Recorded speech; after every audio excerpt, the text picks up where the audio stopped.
Ya pemirsa, kita akan ikuti tentunya jalannya acara Mineral dan Batubara Convention Expo 2025. Hangat dari Bapak Presiden kepada Bapak Ibu semua. Sekiranya tadi Bapak Presiden hadir, namun karena baru balik dari ikut perundingan KTT mendamaikan antara Palestina dan Israel. Jadi semoga apa yang diperjuangkan oleh Bapak Presiden bisa membawa berkah untuk Israel dan Palestina. Yang saya hormati Ketua Komisi 12 DPR RI Pak Bambang Patijaya, Duta Besar negara sahabat yang sempat hadir, dalam catatan saya beberapa duta besar, makasih banyak Excellency. Yang saya hormati Gubernur yang sempat hadir, ada Pak Gubernur Sumatera Barat tadi.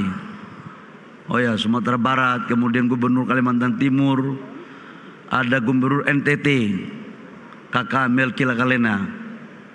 Oh ini kok Golkar banyak sekali yang hadir hari ini ya. Tapi nggak ada PKS, nanti dikirain. Ada dari Maluku Pak Fanat, ya, kemudian dari Kalsel, Kalteng tadi. Kemudian ada beberapa gubernur yang lain yang mohon maaf saya tidak sebut satu persatu.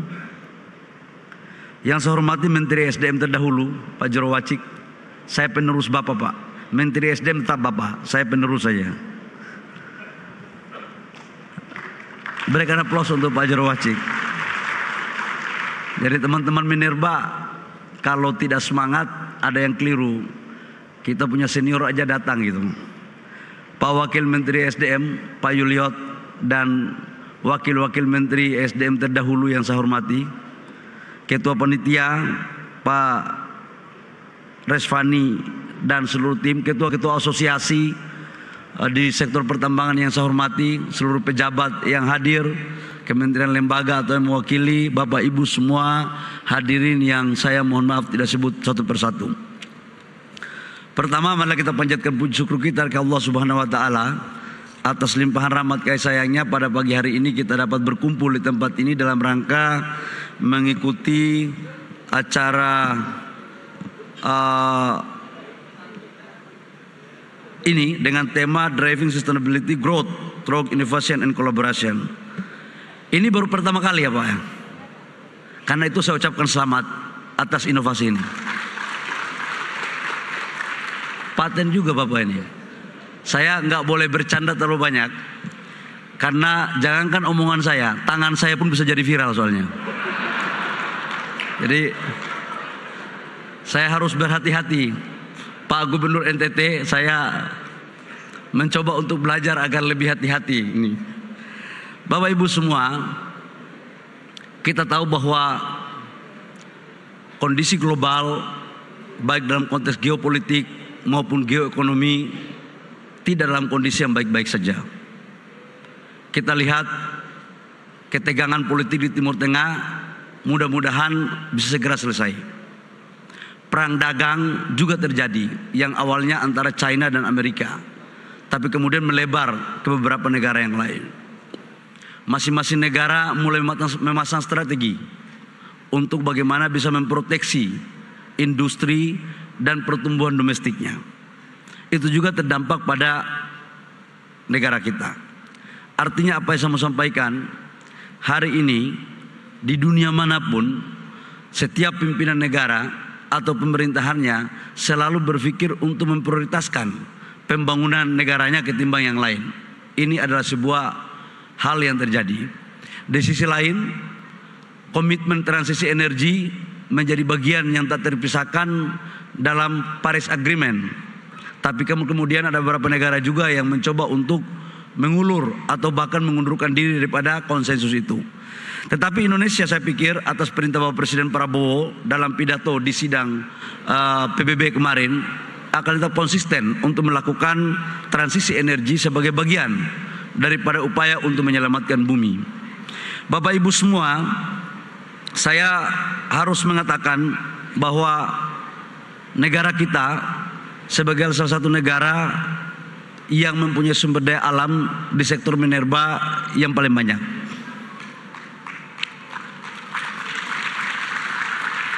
Nikel kita itu terbesar di dunia. Nikel kita terbesar di dunia. Kemudian batu bara kita 5 sampai nomor 6 di dunia. Timah kita itu terbesar nomor 2 di dunia setelah China. Timah kita. Panas bumi kita juga salah satu terbesar. Kita hanya bersaing dengan Amerika. Ekspor kita timah terbesar di dunia. Belum yang lain, boksit, koper, kemudian logam tanah jarang. Ini juga yang sedang kita dorong sebagai bagian daripada aset negara kita. Artinya apa Bapak Ibu semua? Sumber daya alam kita yang begini besar, kita harus kelola sebaik-baiknya untuk kepentingan rakyat bangsa dan negara dan untuk kesejahteraan rakyat kita. Ini terkait dengan pasal 33 Undang-Undang 45. Saya ingin menyampaikan sedikit apa yang selalu menjadi arahan Bapak Presiden, bahwa sumber daya alam kita, tambang kita, dalam pengelolaannya jangan kita pikir kita habiskan sekaligus. Kita harus ingat bahwa ada generasi kita berikutnya yang kita harus lakukan dengan baik, dengan lingkungan yang baik, dengan proses-proses yang memenuhi kaidah aturan yang berlaku. Kaitannya dengan itu Bapak Ibu semua, untuk urusan saya memberikan contoh aja. Sekarang harga batu bara, laporan dari Dirjen Minerba itu turun.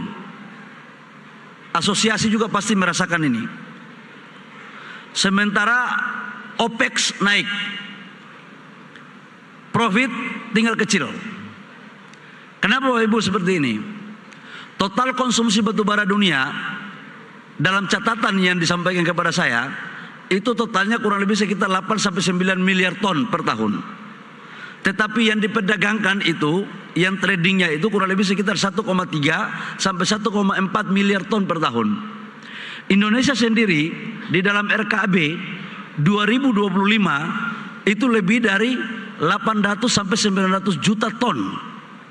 Sementara yang diekspor kurang lebih sekitar 5 sampai 600 juta. 40 sampai 45% total ekspor batu bara dunia itu dari Indonesia. Artinya apa? Ini supply and demand. Begitu kita terlalu banyak ketersediaan barang, yang terima sedikit, itu pasti harganya anjlok.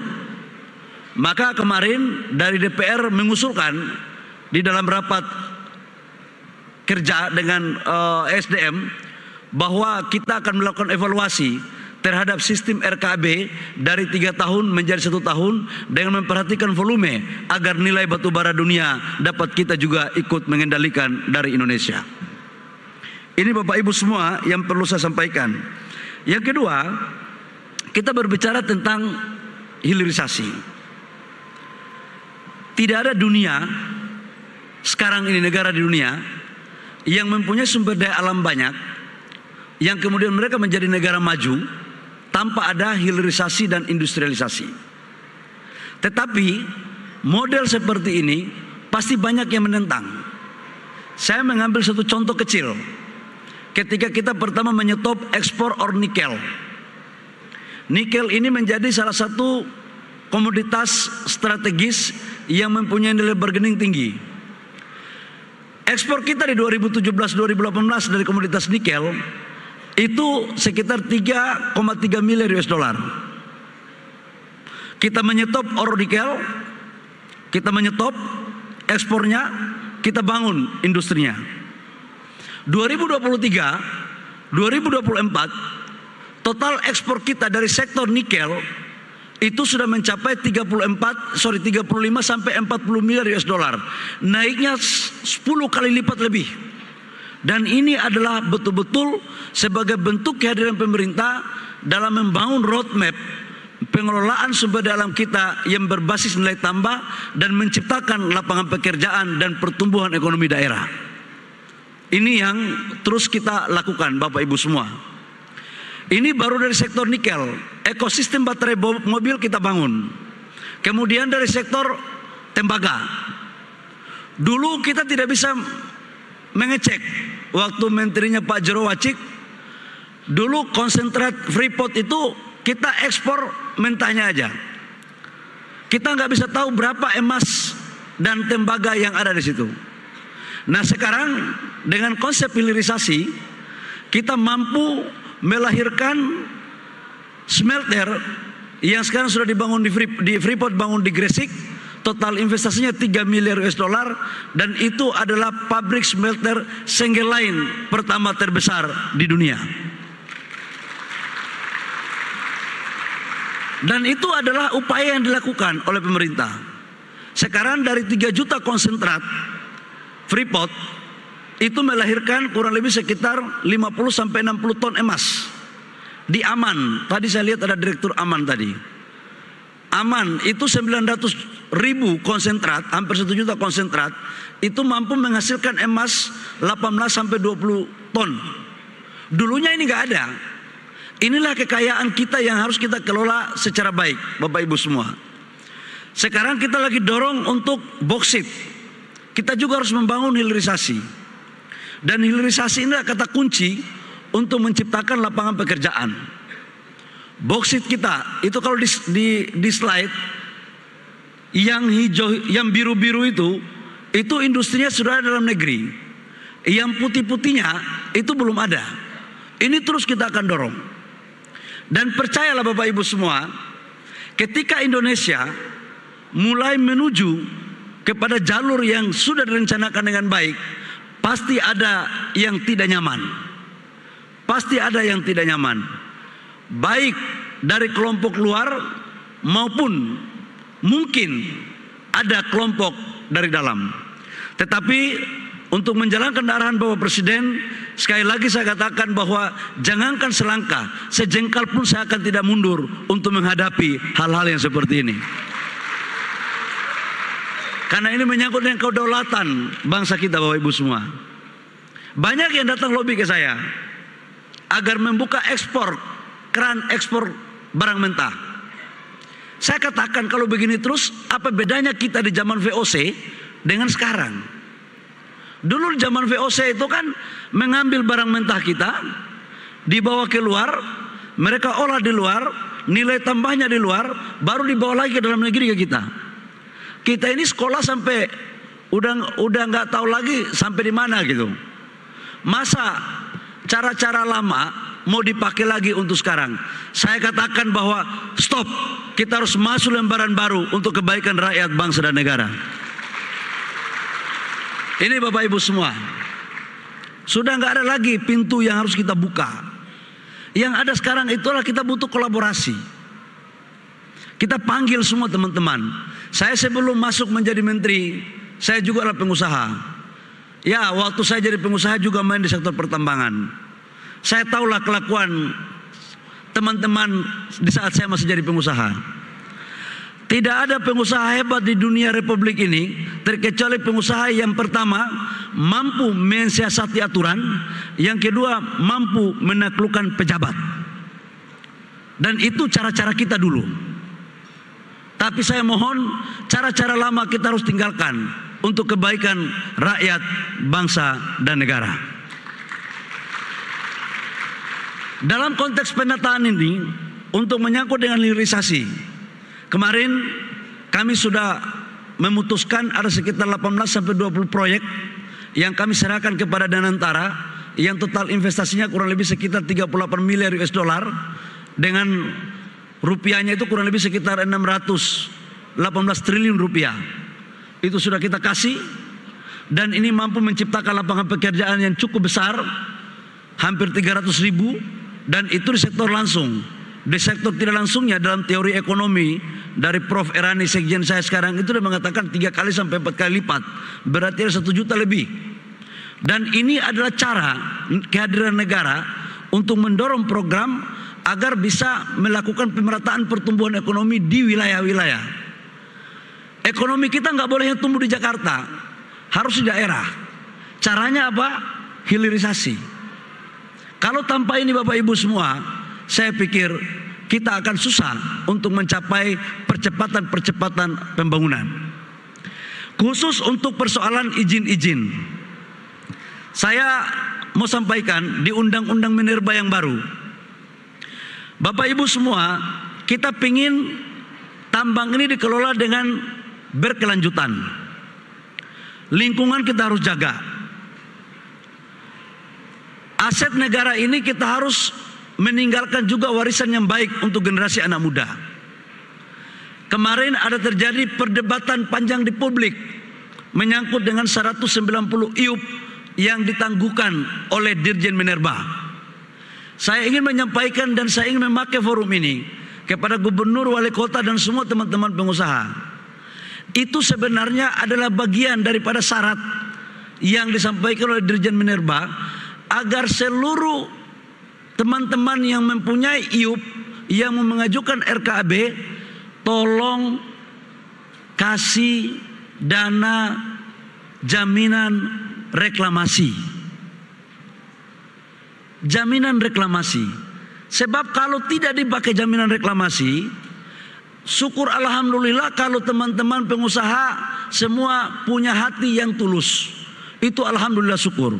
Tapi faktanya ada sebagian, saya yakin di ruangan ini tidak ada orang-orang itu, saya yakin di ruangan ini orang-orang baik semua, ya.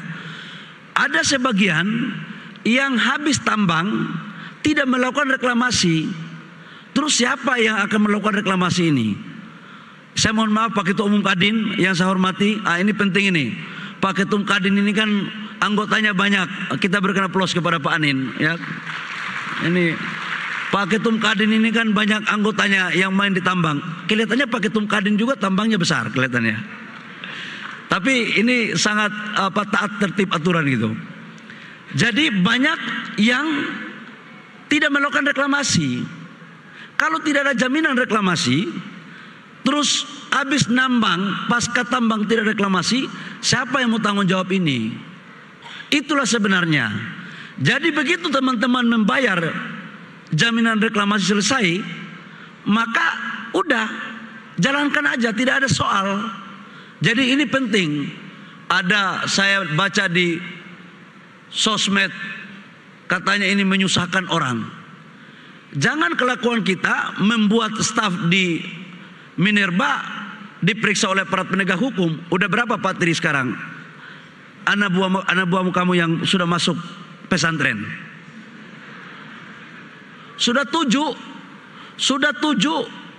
staf di Minerba masuk pesantren hanya karena verifikasi RKAB dan jaminan reklamasi tidak ada.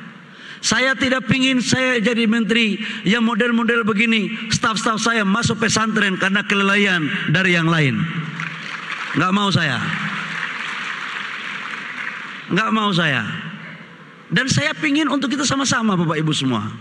Ini untuk menyangkut. Jadi nggak benar kalau Minerba itu menyusahkan Bapak Ibu semua. Enggak. Saya mantan pengusaha. Saya tahu betul kalau pengusaha itu dibuat susah. Karena pengusaha itu adalah pahlawan devisa dan pendapatan negara. PNBP kita itu, total PNBP kita hampir kurang lebih sekitar 300 triliun. Setiap tahun ESDM punya kontribusi terhadap pendapatan negara itu 15-15,5% dari total pendapatan negara. Dan sebagian besarnya itu ada dari sektor Minerba. Karena itu pengusaha di sektor Minerba adalah bagian daripada pahlawan untuk menciptakan lapangan pekerjaan dan untuk memberikan pendapatan negara. Nah, tapi ini kan kita harus kelola dengan baik Bapak Ibu semua, supaya anak cucu kita ada, bisa melanjutkan. Yang berikut terakhir saya mau sampaikan dari saya terkait dengan Undang-Undang Minerba. Pak Gubernur, saya itu waktu jadi Menteri SDM, saya melakukan konsultasi dengan Bapak Presiden. Hilirisasi ini harus berkeadilan. Menurut pandangan saya, hilirisasi ini sudah adil, tapi keadilannya harus kita tingkatkan, terutama untuk daerah. hampir semua kantor-kantor daripada IUP itu berkantor di Jakarta. Tambangnya ada di Kalimantan, ada di Sumatera, ada di Maluku, ada di Papua. Tapi pertanyaan saya, berapa orang daerah itu yang punya tambang? Sedikit sekali.